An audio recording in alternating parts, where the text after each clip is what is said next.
Hello everyone, मी Sanjeev Devkota Nipun channel स्वास्थ्य tips.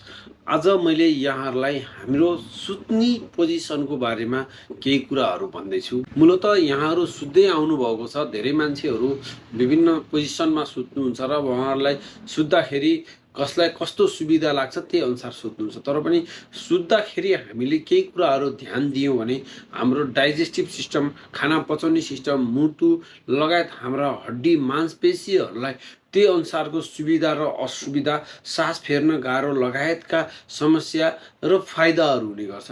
त्यही विषयमा अलिकति आज म यहाँहरूसँग छलफल गर्दैछु। कुन पोजिसनमा सुत्दाखेरि के फाइदा हुन्छन् र के बेफाइदाहरू हुन्छन् र विशेषतः राम्रो खालको पोजिसनहरू, स्वास्थ्यको दृष्टिकोणले राम्रो पोजिसनहरू कुन कुन हो भन्ने विषयमा आज म यहाँहरूसँग छलफल गर्छु। उत्तानो परेर सुत्ने सुताइ। यो उत्तानो परेर सुत्ने सुताइको केही फाइदाहरू पनि छन्। यदि हामी उत्तानो परेर सुतिन्छ भने हाम्रो मांसपेशीहरू, यो पछाडिका जुन मेरुदण्डका हड्डीहरू हुन्छन्, मांसपेशीहरू हुन्छन्, घाँटी गर्दनका मांसपेशीहरू हुन्छन्, यो एकदमै रिल्याक्स पोजिसनमा सुत्ने गर्छ। एकदम रिल्याक्स हुन्छ।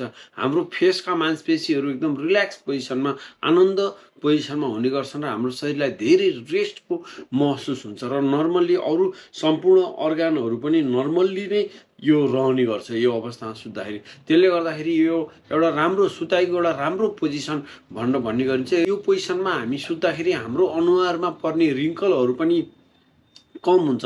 रिङ्कलहरू आउन र जुन छालाहरूमा हुने, यो फेसको छालाहरूमा हुने जुन ब्रेकडाउनहरू हो, त्यो ब्रेकडाउन पनि कम हुन्छ भन्ने रिसर्चहरूले देखाइरहेको छ।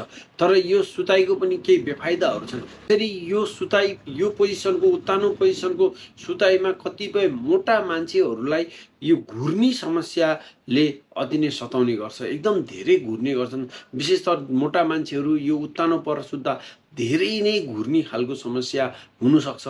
अर्को एउटा प्रब्लम हुन्छ उत्तानो सुत्दाखेरि, स्लिप एप्निया भन्ने एक खालको समस्या छ। सुत्दाखेरि मान्छेहरूले यसरी उत्तानो सुत्दाखेरि सास फेर्दै जान्छ अनि घर्र गरेर फेरि ठ्याक्कै एकछिन सास रोकिने, घर्र गरेर सास फेर्ने रोकिने, सास फेर्ने रोकिने खालको एक खालको कन्डिसन रातैभरि हुनसक्छ। कोही व्यक्तिहरू रातैभरि नै केही समयलाई सास नफेर्ने गर्छ र यस्तो खालको कन्डिसन यदि कसैलाई हुन्छ भने, यस्तो खालको समस्या छ भने उहाँहरू यो उत्तानो नसुत्नु हुन म रिक्वेस्ट गर्छु। त्यस्तै गरी अर्को सुताइको पोजिसन रहेको छ कोल्टे परेर सुत्ने।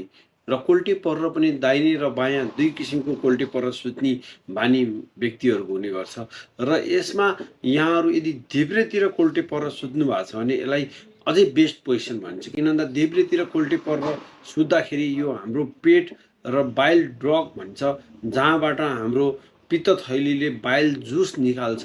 जुन पित्तथैलीले निकाल्ने जुस छ त्यो जुस डाइरेक्ट हाम्रो पेटमा पुग्छ भन्ने गरिन्छ र डाइरेक्ट पेटमा पुगिसकेपछि सुत्दाखेरि हामीले खाएका खानाहरू राम्रोसँग पच्ने, हामीलाई जुन अमिलो पानीहरू आउने, जुन डकारहरू आउने खालको समस्याहरू छ, जुन छाती पोल्ने समस्या छ, जुन रिफ्लक्स एक्सन भनिन्छ, जुन जिआरडी भन्ने प्रब्लम छ, यो प्रब्लमबाट छुटकारा दिन्छ। अमिलो चुक आउने, डकार आउने, छाती पोल्ने, अप्ठ्यारो हुने, ढ्याउ आउने जुन खालको प्रब्लम छ, यो खालको पोजिसन सुत्दाखेरि हामीलाई यसरी सुत्दा धेरै फाइदा हुन्छ भन्ने गरिन्छ। हामीलाई ब्लड सर्कुलेसनमा, रक्त सञ्चालनमा पनि यसरी चाहिँ देब्रेतिर फर्केर सुत्दाखेरि धेरै राम्रो हुन्छ। मुटु पनि यसले धेरै राम्रो हुन्छ भनेर भन्ने गरिन्छ।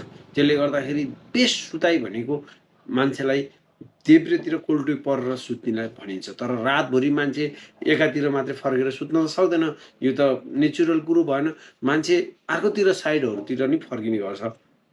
त्यसले गर्दाखेरि त्यसपछिको अप्सन भनेको दाहिनेतिर कोल्टे फर्केर सुत्नेलाई पनि ठिकै मानिन्छ। अब यसमा अलिकति बिहान उठ्दाखेरि दिशा क्लियर नहुने, कन्स्टिपेसन हुने, अलिकति खाना नपचे जस्तो हुने, अलिकति स्वास्थ्य अब डकारहरू बढी आउने गर्छ र कोही व्यक्तिहरू दाहिने मात्रै कोल्टे फर्केर सुत्ने धेरैको बानी हुनसक्छ र त्यसो गर्दाखेरि उहाँहरू देब्रेतिर पल्टिन नसक्ने हुँदाखेरि उहाँहरूलाई अलिक बढी समस्या हुनसक्छ। दाहिनेतिर फर्केर सुत्नेहरूलाई डाइजेसन सम्बन्धीका प्रब्लमहरू आउन सक्छ। त्यसले गर्दाखेरि तर अरू अब मैले भन्ने पोजिसन भन्दा यो दाहिने फर्केर सुत्ने पनि अरू शारीरिक हिसाबले ठिकै मानिन्छ। साह्रै धेरै समस्या छैन, तर अझै राम्रो देब्रे नै फर्केर हो, तर दाहिनेलाई पनि ठिकै मानिन्छ। र यसरी हामी दाहिने देब्रे कोल्टे फर्केर सुत्दाखेरि हाम्रो घाँटीको र यो आर्म सोल्जरको जुन पोजिसन छ त्यो घाँटी र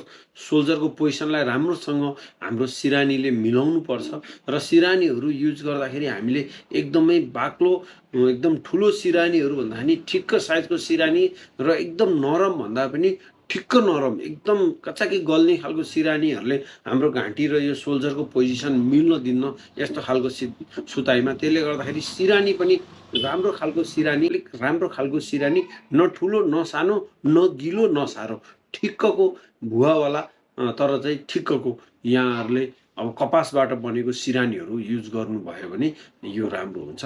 र अर्को पेटको भरमा सुत्ने सुताइ छ, घोप्टी परेर जुन सुत्ने सुताइ भन्छ अथवा पेटको भरमा सुत्ने सुताइ भन्छ। यसलाई त्यति राम्रो सुताइ मानिन्न। यसले विभिन्न खालका पेनहरू ल्याउन सक्छ। हाम्रो घाँटीको पेनहरू, यो हाम्रो मेरुदण्डको पेनहरू, खुट्टाहरूको पेनहरू ल्याउन सक्छ। हाम्रो हिँड्ने पोजिसनहरूमा बिग्रिन सक्छ।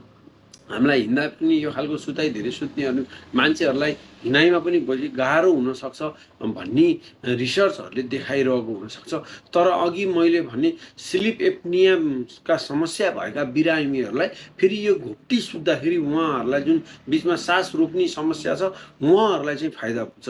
त्यसले गर्दाखेरि जो त्यो सुत्दाखेरि सास रोकिने खालका समस्या भएका व्यक्तिहरू हुनुहुन्छ भने उहाँहरू घोप्टी त सुत्न सक्नुहुन्छ, तर घोप्टी सुत्दाखेरि उहाँहरूले आफ्नो जुन खुट्टामा सिरानीलाई राखेर राम्रोसँग सिरानीले अलिकति त्यसलाई पोजिसन मिलाएर यहाँहरू सुत्न सक्नुहुन्छ, जसले गर्दाखेरि अरू खालका समस्याहरू नआओस्। अर्को सुत्ने पोजिसन रहेको छ, हामी जसरी आमाको गर्भमा रहेर सुतेका हुन्छन्, जुन यस्तो कुप्री परेर गुजुल्टो परेर भनौँ न, अब जुन आमाको गर्भमा रहँदा गर्भमा पेटमा जुन पोजिसनमा बसिन्छ यो टाउको अनि त्यसपछि घुँडाहरू जोडेर यस्तो कुप्री परेर सुत्ने जुन एउटा पोजिसन छ त्यो पनि एउटा सुत्ने एउटा पोजिसन रहेको छ। र यसको जुन यो स्लिप एप्नियाका प्रब्लम भएका जो व्यक्तिहरू हुनुहुन्छ उहाँहरूलाई अलिकति यो फाइदाजनक छ र यो ब्लड सर्कुलेसनमा सजिलो गर्छ भनेर भन्ने गर्छ। र बच्चा एउटा आमाको कोखमै बस्दाखेरि यसरी बसेको कारणले गर्दाखेरि कतिपय व्यक्तिहरूलाई यस्तो खालको सुताइ पनि अलिक दुब्ला मान्छेहरू बढी यसरी सुतेको हामी देख्छौँ, अलि लुरा लाङ्रा मान्छेहरू यसरी बढी सुतेको देख्छौँ। र यो पोजिसनलाई पनि कतिपय मान्छेहरूले नर्मलै लिने गर्छन् र यो ठिकै खालको पोजिसनमा पर्छ। र यसरी यो सुताइ गर्दाखेरि यहाँहरू जहिले पनि कम्फर्टेबल एउटा यहाँहरूको जुन बेडहरू छ त्यो साह्रै नरम नराख्नु होला, अलिक ठिक्क खालको बेडहरू राखेर यहाँहरू सुत्नु होला। र यसरी नै सुत्छु भनेर त व्यक्तिले सुतिसकेपछि भन्न सक्दैन, तर पनि टेन्टेटिभली हजुरको आफ्नो आफन्तहरूलाई म कुन पोजिसनमा सुत्ने गरेछु भनेर भन्नुभयो र यहाँहरू सुत्दाखेरि यहाँहरू जुन सास रोकिने समस्या भने त्यस्ता खालका समस्याहरू छ भने यहाँहरू यो बेस्ट मैले भनेको अप्सनमा बेस्ट अप्सनहरूमा यहाँहरू सुत्नुभयो भने यहाँहरूको सुताइ पनि राम्रो हुन्छ र यहाँहरूको स्वास्थ्य पनि राम्रो हुन्छ। र राम्रोसँग सुत्नुहोस्। सुत्दाखेरि यहाँहरू कम्ती भने सक्नुहुन्छ भने 8 घन्टा होइन भने कम्तीमा 6 घन्टा सुत्नै पर्छ। कम सुत्नुभयो भने हार्ट एट्याक हुने गर्छ। हार्ट एट्याकको सुताइको समस्याले गर्दाखेरि व्यक्तिहरूलाई धेरै हार्ट एट्याक हुने गर्छ। त्यसले गर्दाखेरि यो सुताइ सम्बन्धीको सानो एउटा भिडियो थियो सुताइका पोजिसन सम्बन्धी। यहाँहरूलाई कस्तो लाग्यो? राम्रो लागे लाइक कमेन्ट सेयर गरिदिनु होला। यस्तै स्वास्थ्य टिप्सको लागि मेरो युट्युब च्यानल निपुण च्यानल स्वास्थ्य टिप्स सब्सक्राइब गरिदिनु होला। See you in another video. By.